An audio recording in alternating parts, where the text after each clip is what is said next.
The mouth.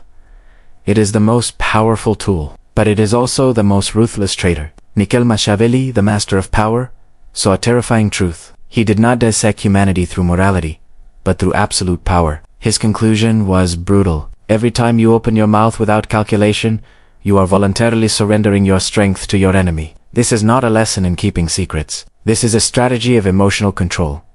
Your enemy is not the person listening. The real enemy is the instinct compelling you to speak. So, why do we utter those deadly things? Let's look at the two viruses controlling your mouth, dopamine and cortisol. Let's dissect the architecture of weakness. In the wild, communication is a survival mechanism. But in the world of power, instinctive communication is a fatal mistake. Your brain is wired to resist the strategic silence that Machiavelli demands. First, the dopamine hunger.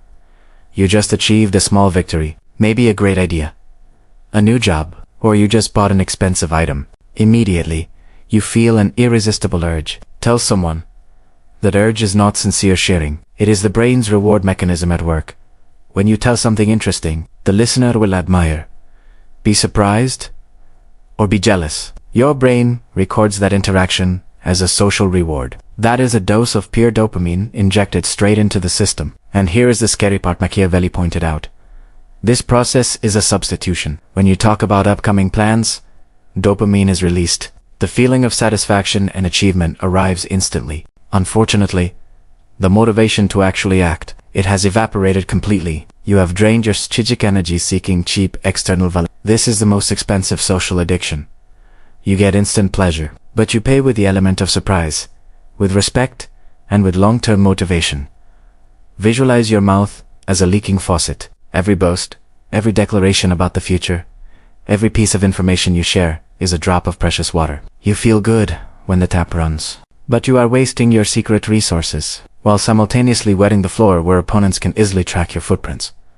Machiavelli teaches us, true power lies in silent results. When others only see the fruit without knowing the process, they attribute brilliance, mystery, and an almost supernatural ability to you. But when you publicize the process, you are downgraded to someone seeking applause. You have turned yourself into an open draft that anyone can read and edit, and an open draft will be exploited. When opponents know your goal, they don't need to fight against you. They just need to quietly place obstacles on the path you announced. An exposed plan loses flexibility, loses the element of surprise. It becomes sluggish and easy to defeat. Second, that is the cortisol reaction. This is the emotional virus that appears when you argue, are criticized, or feel insecure. When emotions are hurt, the fight or flight system instantly activates. Cortisol levels spike. And what is your first instinct? To explain?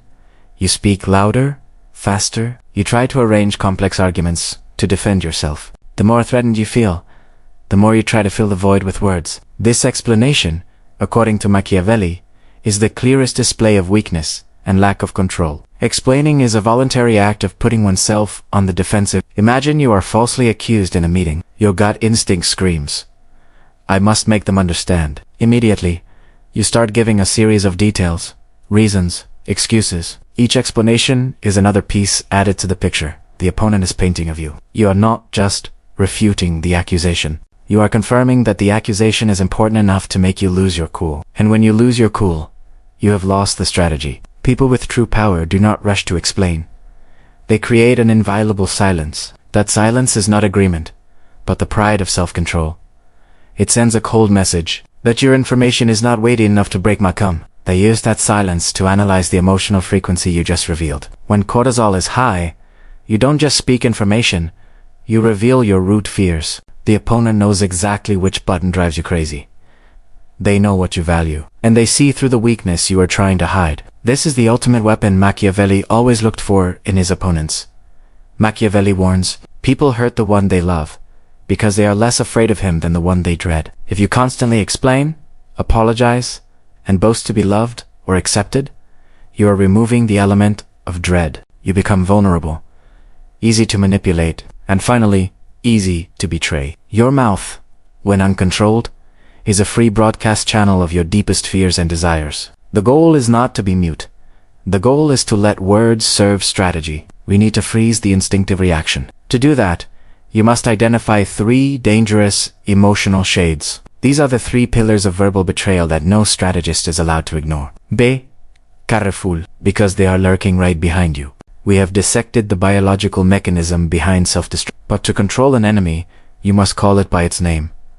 Machiavelli teaches that power is not a game for the meek. It is a war of internal control. And these biological forces manifest as three types of emotions, three shades, holding the flag of betrayal, using your mouth against yourself. They're arrogance, anger, and fear.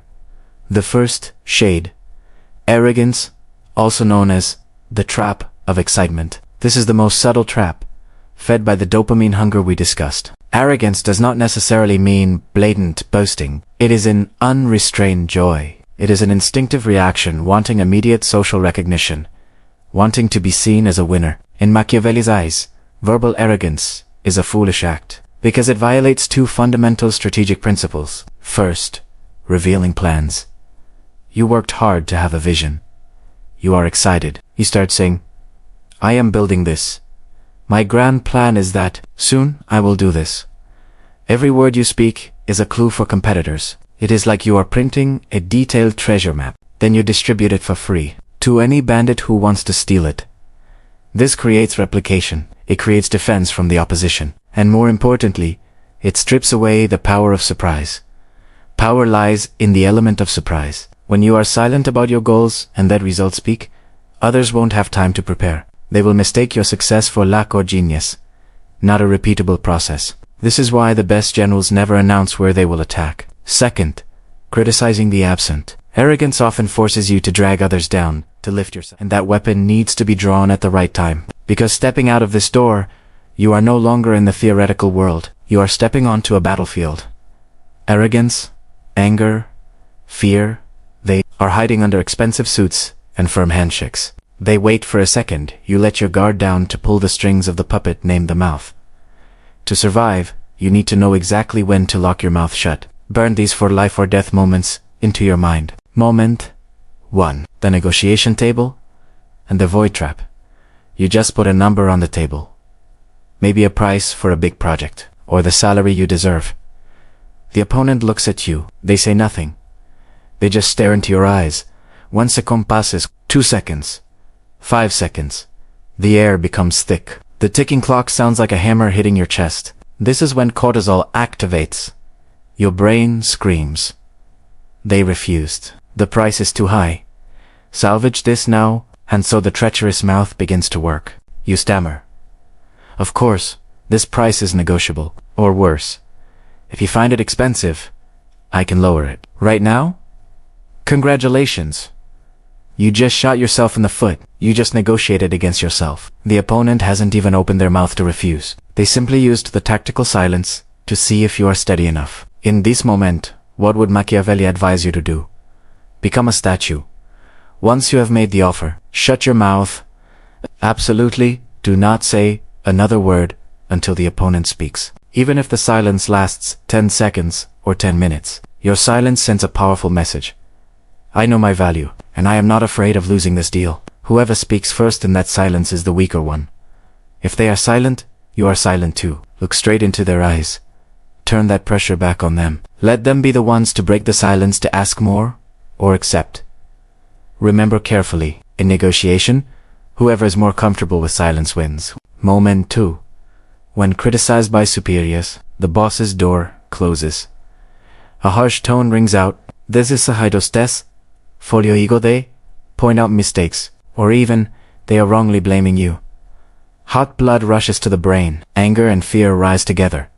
Instinct compels you to interrupt, to justify immediately. You want to scream. But I did it for this reason.